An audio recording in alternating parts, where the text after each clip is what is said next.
Hey, today I want to talk about post-concussive syndrome and the importance of staying in the moment. I read that, when they give you tips and stuff online, but it was never explained why. And I thought it meant that I couldn't multitask, as in my brain just wouldn't let me, or I'd get stressed out, or whatever. And it turns out that for me, that's not how it happens. You kind of get comfortable after a while, even in your own slow way, and you get more confident, and so you don't pay attention as much. So what happens is when you become distracted, you might do something that's hazardous. So today I almost hurt myself very badly. So I thought, oh, this is a really good thing to share with people because I've done this a lot. So today I was texting a girlfriend and we were going back and forth and ha ha ha as I'm getting dinner ready. So I was really more focused on the conversation and thinking about what I was going to text her or what she had just texted me, and was kind of on autopilot in the kitchen. Big, big, big no-no.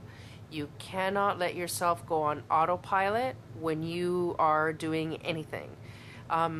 Because when you have I'm learning, for me anyway, with concussion, is you do things without thinking that you wouldn't have done before the injury, like I did. As I'm talking to her or texting her, I put the phone down and went to put my roast in the oven.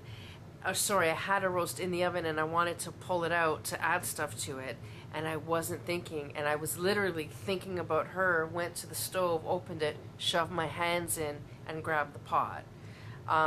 Luckily, I literally touched it and it was like this hot, oh my god, wow, let go.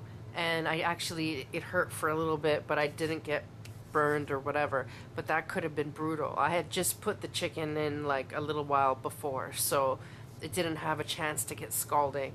But, half an hour later, had I done that, I would have been really, really hurt. So that's the kind of reason why you can't do things on autopilot when you have post-concussive syndrome. So when you're doing anything, you need to be totally focused on what you're doing. And I think people should be doing that anyway. It's actually a really peaceful Zen thing to be cutting an onion and only be cutting an onion and not thinking about work or your mom or what you've got to do tomorrow, and you're just cutting an onion. I'm just slicing that potato. I'm just doing the garbage.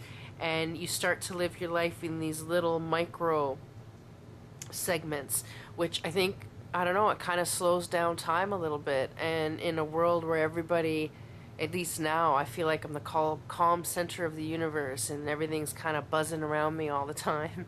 I'm on a permanent slow mode. And I don't hate it. I think that's the one part of my brain injury I might even be a little grateful for.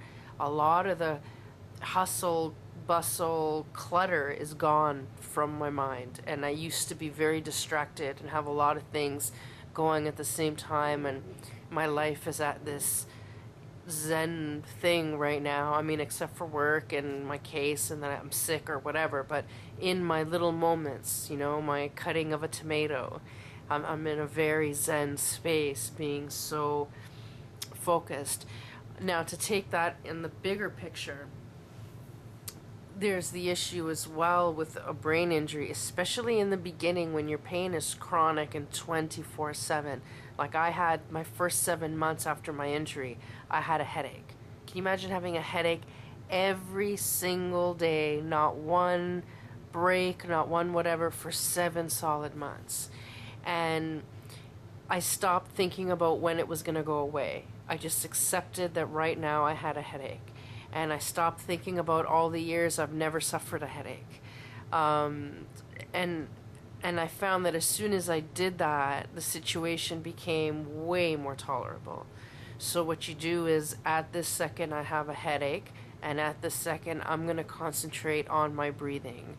And I'm going to pay attention to my breath. And look, this second passed and I survived it.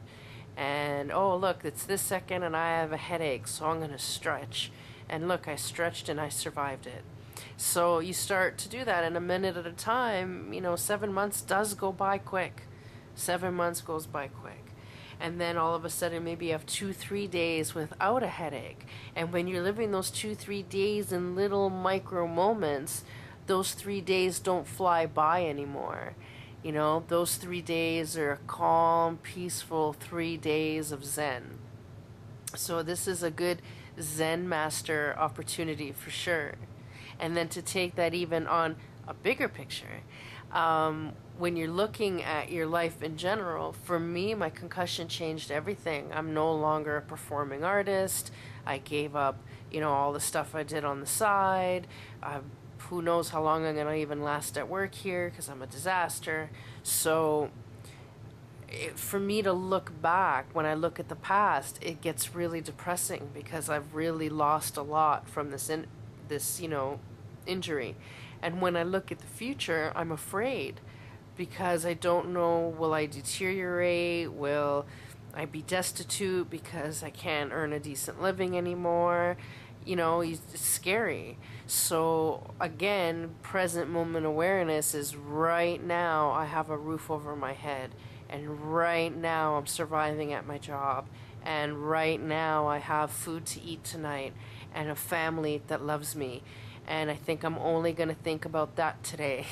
And that's about it. And yeah, so you've just got to be Zen master. If you have post-concussive syndrome, be a Zen master.